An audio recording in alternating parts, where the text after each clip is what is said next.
All right, everyone. Now that you're back from break, settle down. I know the previous section of lecture was a little disturbing for some of you. However, I'm sure you will be able to handle it in time. As that was something that would throw you mm, sideways and make you not fully understand humanity, there is something that is a universal constant around that everyone knows about, and that is games. Games can be played by any species, and every species has different ones. Many of you here have played very many games that have to do with science, engineering, even when you were young, games to help you learn your basic numerical values and things of that nature, and mostly are designed to make you more intellectually stimulated, to allow your cognitive processes to grow and expand at a relative or exceeded rate. Now, before I say except for the humans, I would like to say they do this as well. They have many, many, many games out there, and I will put pictures here above us of the different board games that they have that do not have that confused with when a human is bored. That is a completely different lecture. These board games are called this because they have a board on the ground that you play on. Your pieces are placed on there. Sometimes there are cards, sometimes they're not. Sometimes there's these six-sided material that have numbers on them, and you must calculate the numbers and act accordingly in order to win said game. These games are begun to express themselves around the universe. And as you can see, as the images flip through, some of them get very, very complex. And some will eventually. Stop here. As you can see, this one looks as though it is a battle simulation, as a board game.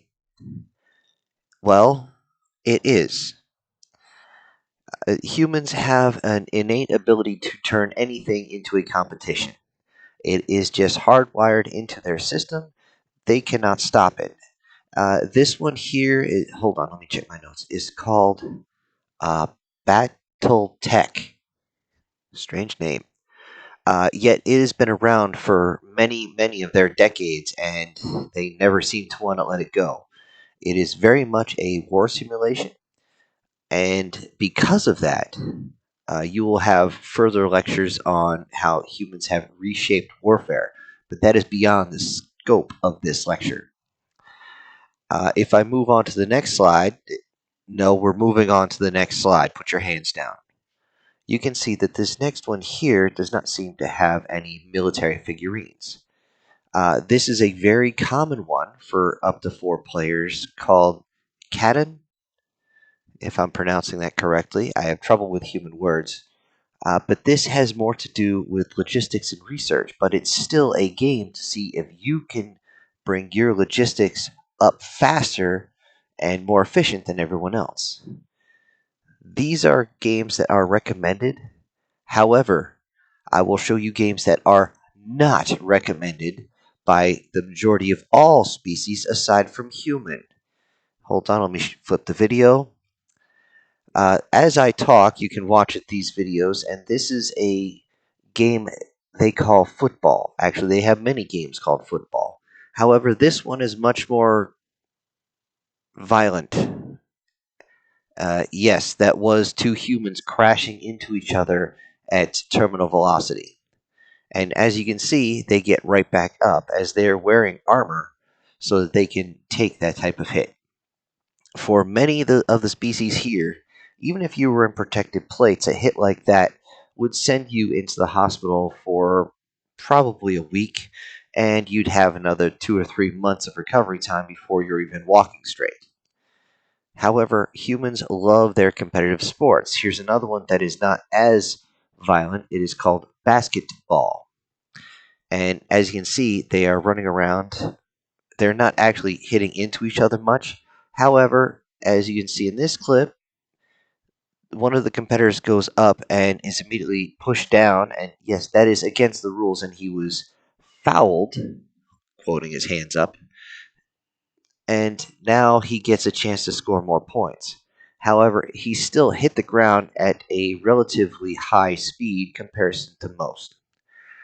It is also to be noted that these different, as they call them, athletes, train their bodies in different ways to do the different uh, movements and forces that are required for these individual sports. This is why around the world, or around the human world, I should say, these are very commonplace. Should a human offer to play a game with you, you need to very specifically ask them to define which game, and preferably to show you a small excerpt from said game so that you know that it is a game that you can actually partake in. Around the world, all games are done based on intellectuality. Well, all except the humans, of course.